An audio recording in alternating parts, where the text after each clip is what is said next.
और इससे पहले कि मैं मेहमानों का रुख करूं, आपको यह अहम खबर बता दूं, स्वामी रामदेव के खिलाफ केस करने वाला है आईएमए।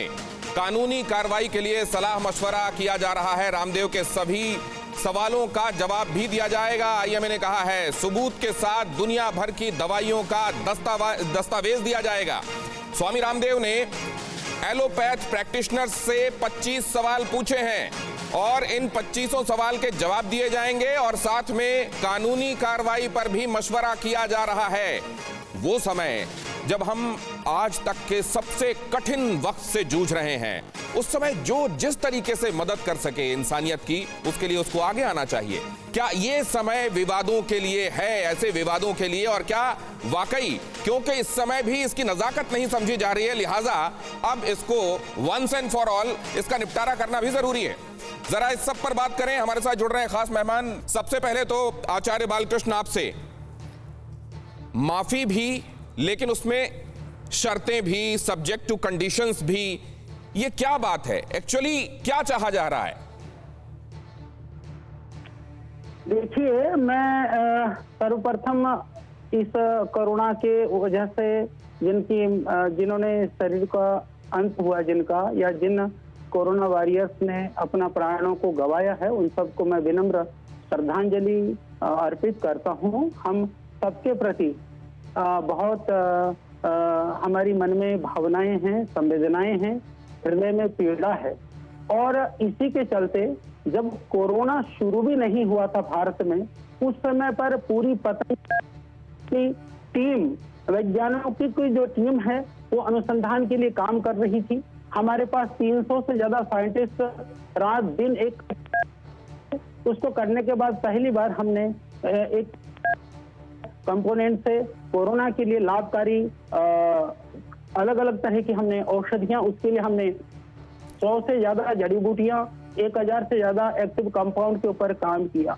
करने के बाद में हमने in vivo, in vitro, preclinical, clinical trial किया। आचार्य जी, माफ कीजिएगा बीच में हस्तक्षेप के लिए। मैं बताना चाहता हूं, मैं सिर्फ एक बात आपसे पूछ रहा हूं। जानना जरूरी है। नहीं, आपने किया, ये बातें बार बार कही गई। मैं तो ये भी कहता हूं कि इस देश ने अगर समझा कि अनुलोम विलोम कैसे करते हैं, क्या इसका महत्व है, बहुत सारे लोग जो आज आलोचना कर रहे हैं वो बाबा रामदेव के बताए तरीके से ही उन्होंने सीखा कि कैसे करना। मैं लेकिन दूसरी बात पूछ रहा हूँ, मैं ये पूछ रहा हूँ क्या इस समय, मैं उसी पर आ रहा हूँ, सुनो, मैं उसी पर आ रहा हूँ भाई, एक मिनट के लिए आप सुन लीजिए प्लीज।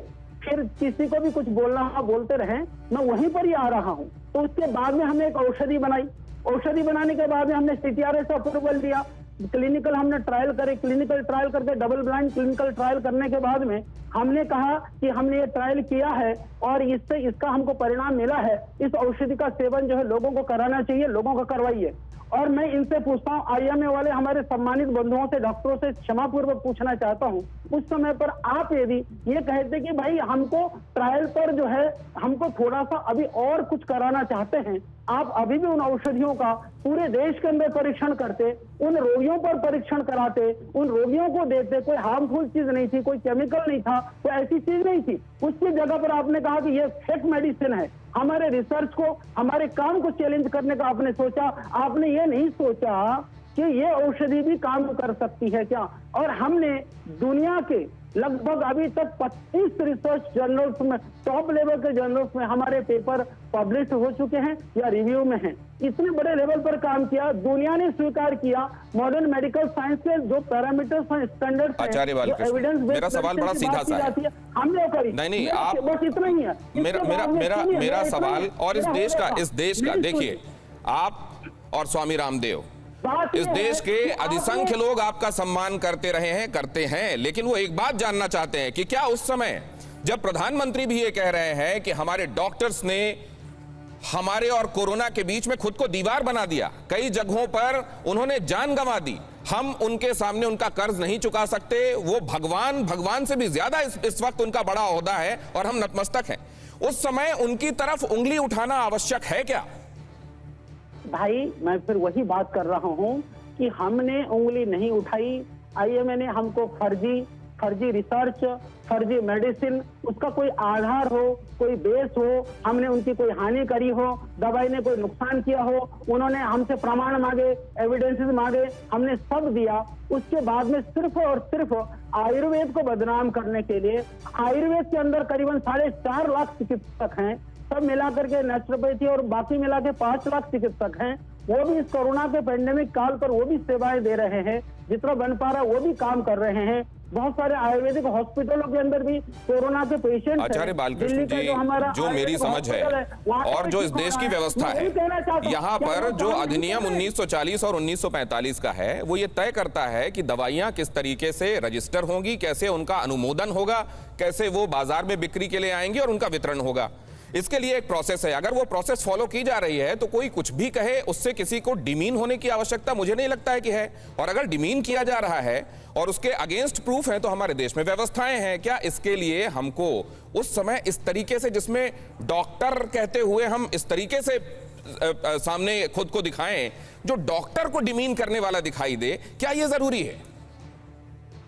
देखो, श्रद्धेय स्वामी जी की शब्दों में, क्योंकि वो 2.5 घंटा सुबह 3 घंटे का लाइव होता है, उनके शब्दों में कहीं हो सकता है कि आप 2-4 सेकंड की चीजों को लेकर के कुछ बातों को निकालें, भावनाओं में फर्क नहीं था। और मैं आपको बता देना चाहता हूं कि पतंजलि योगपीठ संस्थान से भी हजारों डॉक्टर्स जुड़े हुए हैं, बड़े बड़े टॉप लेवल के डॉक्टर्स जुड़े हुए हैं, वो संस्थान के प्रति निष्ठा रखते हैं, हम उनको प्रणाम और नमन करते हैं, सब जो अच्छे डॉक्टर्स हैं। परंतु सिर्फ जब आप एमएनसी का, विदेशी मल्टीनेशनल कंपनी का एजेंट बन करके, तो आप यदि आयुर्वेद को दबाने का प्रयास करेंगे तो वो हम कभी भी सहन नहीं कर सकते मेरे भाई। ये इसको प्रमाणित करने के लिए चीजें होनी चाहिए ना हमारे पास कि कौन एजेंट बन रहा है, उसके लिए हमको सप्रमाण बात करनी पड़ेगी। नहीं, दूसरी बालकृष्ण जी, आपने आयुर्वेद पर हमला, आयुर्वेद को डिमीन करने के संदर्भ में बात कही है।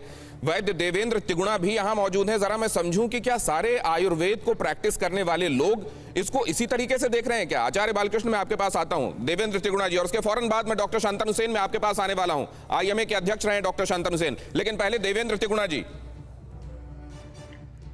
देखिए, मेरा ये मानना है कि हमको आपस में आयुर्वेद या एलोपैथी को प्रतिस्पर्धा नहीं करनी चाहिए। अगर लाखों लोगों को, एलोपैथी लोगों से लाभ हुआ है कोरोना में, तो लाखों लोगों से, आयुर्वेद चिकित्सा से भी लोगों को लाभ होगा। और हमको एक दूसरे से ऐसा कुछ प्रयास नहीं करना चाहिए कि एक दूसरे को नीचा दिखाएं। दोनों पद्धतियों की अपनी लिमिटेशंस हैं, चाहे वो आयुर्वेद हो चाहे एलोपैथी हो, दोनों से व्यक्तियों को लाभ हो रहा है। बिल्कुल, इनको पूरा खोकर काम करना चाहिए। सबकी कमियां हैं और उन कमियों को कैसे सुधारा जा सकता है। मैं आपके पास आता हूं देवेंद्र तिगुणा जी, लेकिन फिक्र आपकी, सोमवार से शुक्रवार रात 9 बजे सिर्फ TV9 भारतवर्ष पर।